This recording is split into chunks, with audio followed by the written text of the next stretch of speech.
So sorry guys, I'm usually a little more prepared, but I am currently in Canada for a funeral, so forgive me. So I do want to talk, there's always some new people here. So for the new people, welcome. If you've kind of seen a variant of this presentation before, welcome back, and I do have a couple of new items. So if you Google Kpiss, specifically the Kpiss RV, you'll see that we had pretty unique history. We were in a storage unit in Bushwick, and then we moved into a RV. I rented a parking lot. We painted this mural. We had a lot of adventures, and we definitely leaned into the physical space and the branding. And we were in the right neighborhood at the right time. We were also in the wrong neighborhood at the wrong time when COVID happened. And I moved back to Canada and kind of rebuilt the community online. And the website was a big part of that. I'm just gonna double check the chat 'cause I'm a little paranoid that everyone can see my slides okay.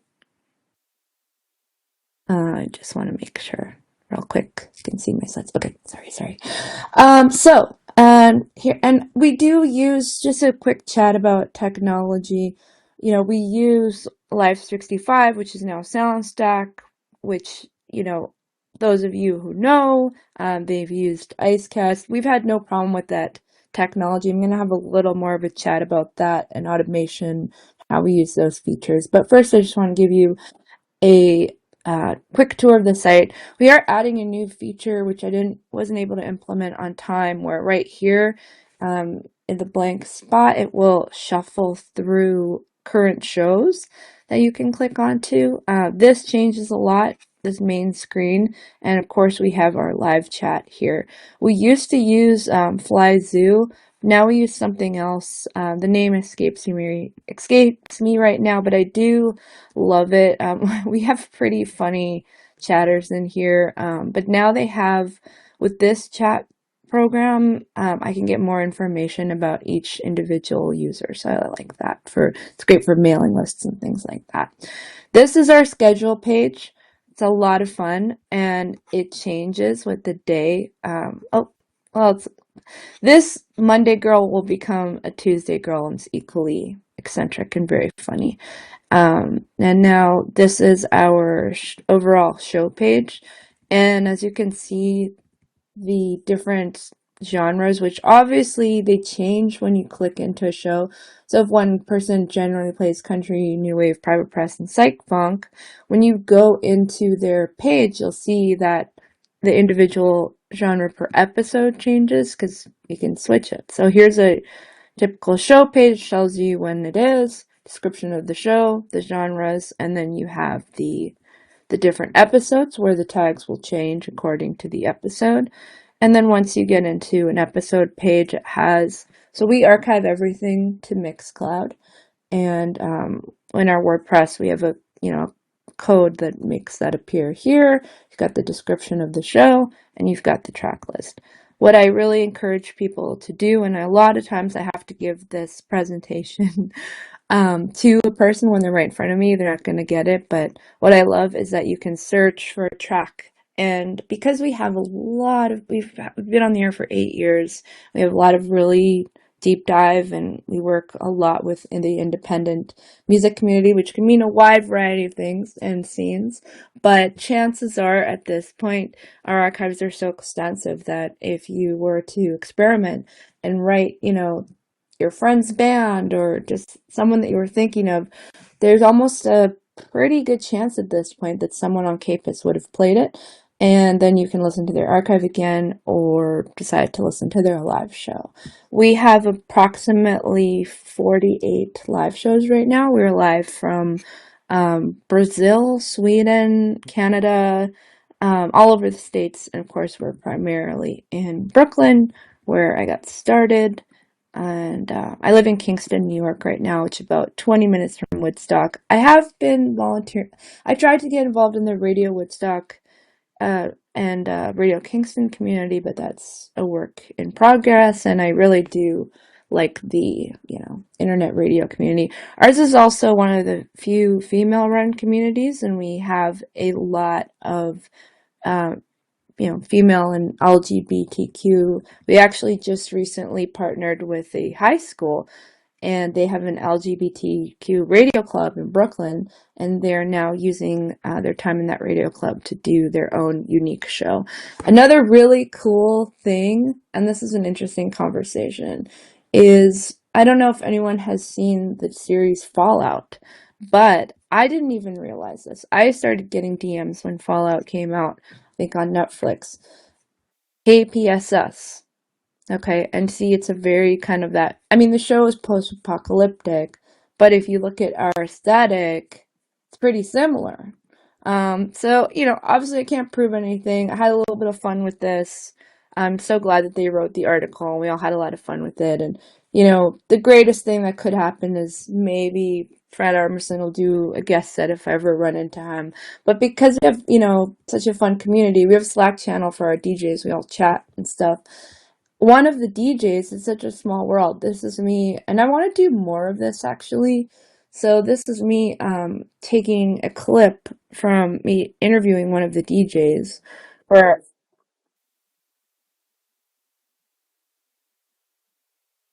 so basically he tells me that he's in the show.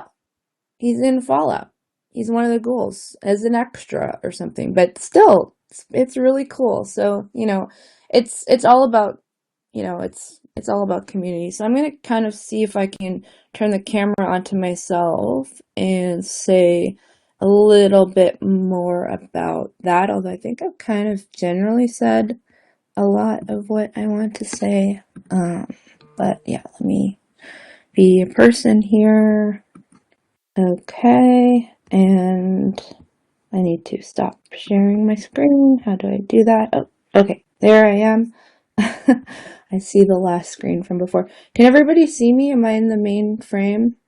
I'm sorry to ask questions like this. Okay, great, awesome.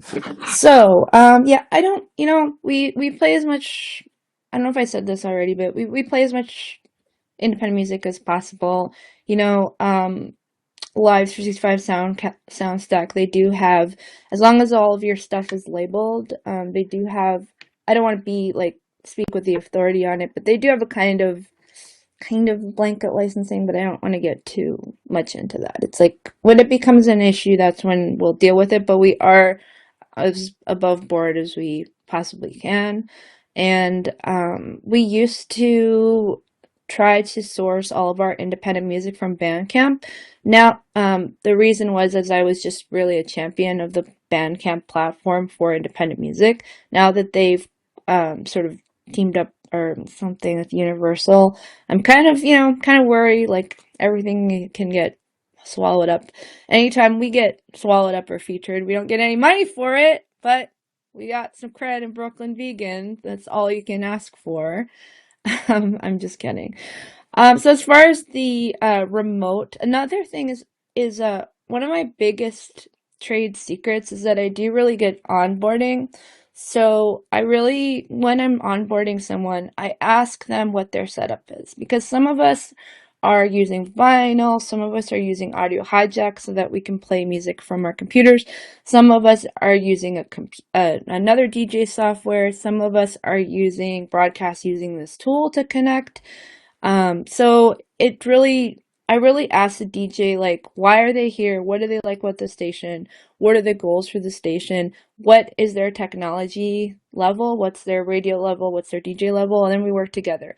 The one thing I do, though, is I always make sure that the DJs are willing to use the microphone and back announce, because all of our shows are live. They do have that old school quality radio thing where it's not, it's a real DJ. People are shocked when they realize how much we're live. And I think, again, it just becomes like, what are your goals? Like, what's, we all have to lean in our type of community. For me, my listeners, they want to get long form video content on individual channels on YouTube when they can stop. So if they can pause it, they don't have to be there live for video. With they're used to it being live for audio, and they also, we don't we don't want to compete with like TikTok or YouTube, but we're just going to use that, or Instagram, but we're going to use it as a complement. So our biggest social media is Instagram. And at this point, it's kind of its own beast, really. Like we have people who are on the Instagram, they've never tuned into the station, but they're like, I love Kpiss. And so, they both work together. We have people that do it all. We have an individual app, but it doesn't have the same features because there are limitations in the App Store, but it is a good looking app, and it was built by a member of our community who was able to use that as a portfolio piece. So that's another thing, is we all try to help each other. And yeah, the high school students being added was very cool. That was really fun and special to me. Also because Kpiss is like, it's still a tiny bit subversive, and so I think it's sort of fun to do something in high school that really is independent and really is weird. It makes a difference, because sometimes, I don't know. I don't know. That's a different conversation about high school and rebellion and whatnot. So yeah, as I mentioned, we have a different chat thing, and I guess, that's really about it. I wish I had finished adding the new shows to the shuffle on the front page, but I will. And I guess, yeah, let's open it up to any audio questions here. Oh, and yeah, like I said, I live in upstate New York. I'm in Canada right now. I built back the station remotely after COVID, and now I moved back to New York, where in Kingston, New York, I also have a physical studio, which is a headquarters and a guest bedroom. And once in a while, some of the DJs and some musicians come to my house and record, and it's really cool. It's a really cool, unique space. It's not like the RV, but it's pretty special. So yeah, let's open it up to questions. Yeah, you mentioned that you had like 48 live shows. Was that like a month or a week? Oh, sorry. Yeah, it's over a month. So most people do Okay, okay. 1 hour. They do 1 hour once a week, and Okay, some well, people do that's quite bi-weekly. expensive. So bi-weekly. So we're live. Like our days where we have the most DJs are Monday and Friday for some reason. We're almost back to back live. It's really cool and impressive. Like, well, even for a month, like it's quite a lot of people getting involved It's in streaming. my goal is to have it 24 hours because I'm lazy and I don't like always adding and changing things to auto DJ. And what? How do you do it? Like, how did they take I part? use Did they I record or? No, they're all live. I'm just talking about auto DJ, which I program through Soundstack Live 365.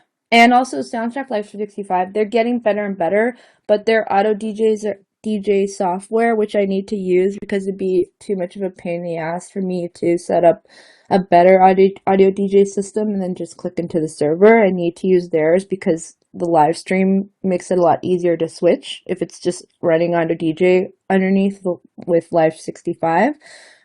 So yeah, but some of their auto DJ shuffle features I'm not totally satisfied with, so that's why I'd rather just be live 24/7, and then we could tell people we were live 24/7. And do they have their own app for Live 65, or Yeah, is but it we like? don't the DJs don't access the Live 365 backend. They just get the credentials from me, and then they use either Audio Hijack or broadcast using this tool Okay, to go live. Yeah. people from Kpiss using But. Let's go. Yeah, I know. I love it. I love it.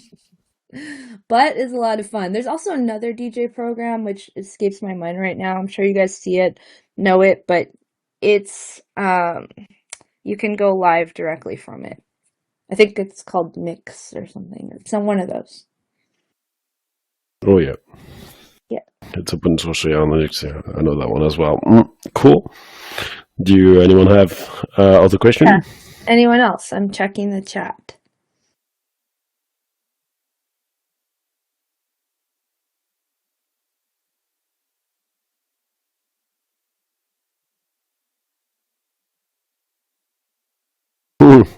They're just talking about butt. Yeah. Broadcast using this tool. Also, I wanted to, I don't know if I mentioned this already, but I've been a senior support specialist at both Live 365 SoundStack and at TuneIn. And I also worked for Zeno Media, which is a big supplier of just like live streaming.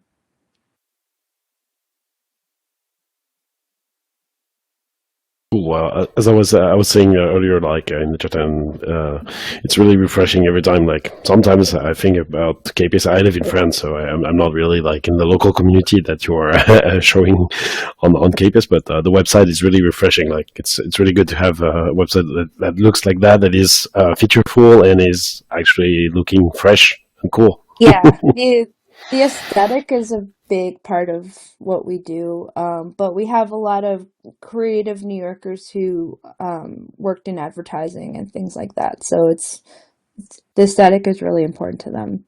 It's a big deal, but it's hard to find people who can create that aesthetic of that high caliber for a budget, unless they're already in the community. That's Any cool. other? Sorry, go. Sorry, no, it's fine. I mean, if some people have questions, it's cool. Yeah. I was wondering, what's the platform for the website?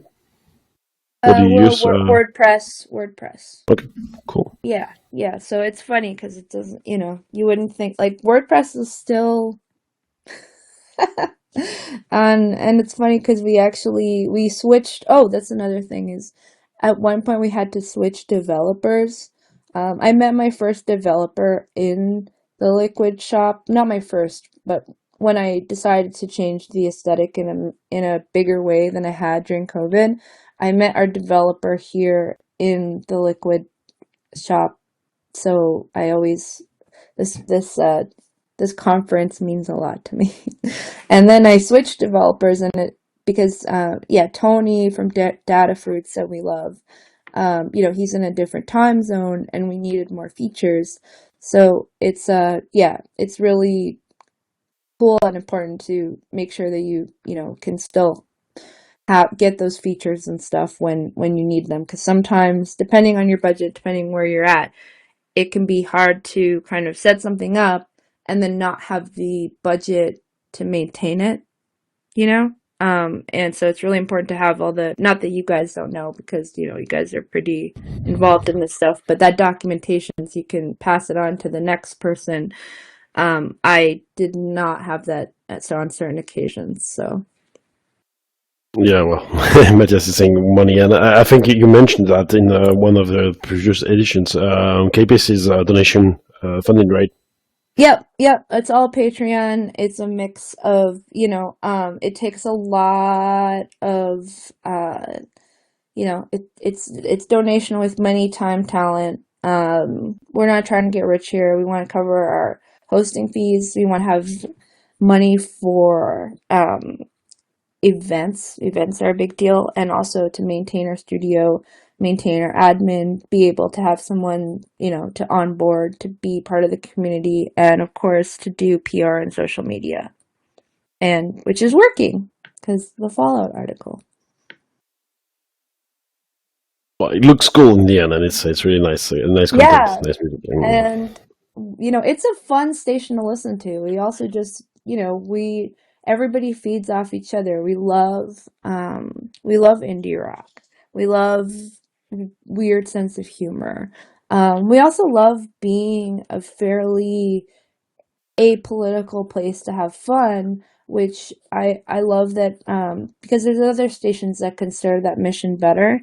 But we're a place to rest and relax and rejuvenate, and then go support any cause or anything that you're interested in, with more energy and all of that. So that's great. Well, it's really cool, and then plus again, it resonates with. It was really great.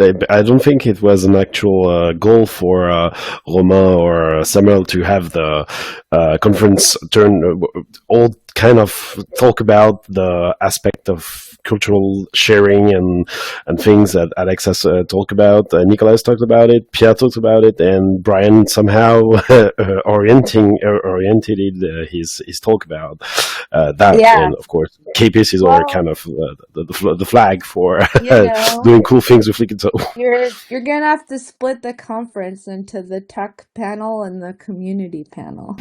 But actually, I'm not even Or sure that it's all it has to both. be. It's It all doesn't. both. It doesn't have to be to be No, I'm split. kidding. I'm pretty sure. I'm pretty sure it's good. I'm just kidding. I love the community. I'm in awe of what everybody does. And again, you know, I, it is, and it is funny because who knows, next year our site could look a little different or it could be the same. But again, there's always new people here and it's always interesting. And maybe one day, maybe Fred Armisen will DJ on Kpiss. Like maybe, we're a really good example of how internet radio station can fly as close to the sun as humanly possible Well, maybe and we can still have a not big event cross over. hosted. We can have a big event hosted by Kpiss in New York and have everyone go and join there. Yeah, And even so, I would love it. We have an it, annual party every year. You guys are always all invited. I'm not sure that we would easily make it for people from Europe and all, but I'm pretty sure It's that a lot it's of people worth would it. appreciate. It's worth it.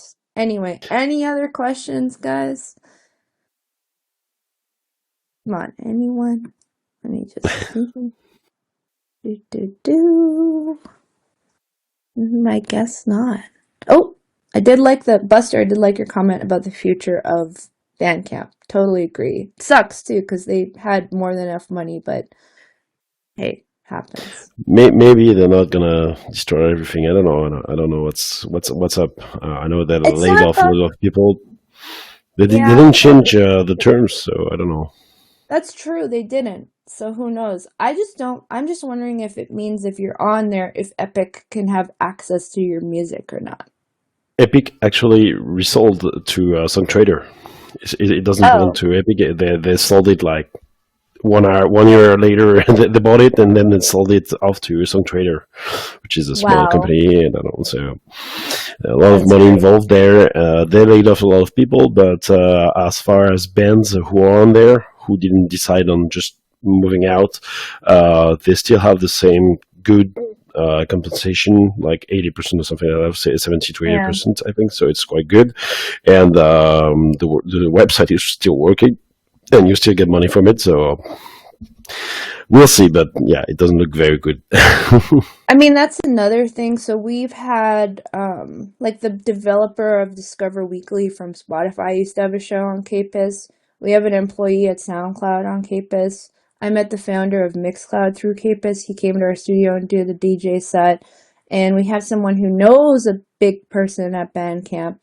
But again, it's like because Kpiss is still an underground entity for them, it still doesn't we we're very, like I said, it's very cool to have those relationships, but it's frustrating that I can't find a way to cross over, like I don't know what that looks like. Maybe that's the problem, but it's interesting. But it is cool. Like I basically, the one of the fringe benefits of Kpiss I never imagined was getting a tour of Spotify New York. And Oh, also you seem to be well collected. and no, and Sirius XM. No, I am, but I'm still like having the same. I fall back to the same things as everybody else, and listenership and you know what I mean. It's like it's so funny. Anyway, but that's all I have to say. But I still keep going because I love it. Because I love it. It's Well, we great. can anyway. As far as the Liquidshop goes, I know that Romain had to go, so he's not with Yeah, us now. But I put my um, email in the chat, and I just thank you so much for having me.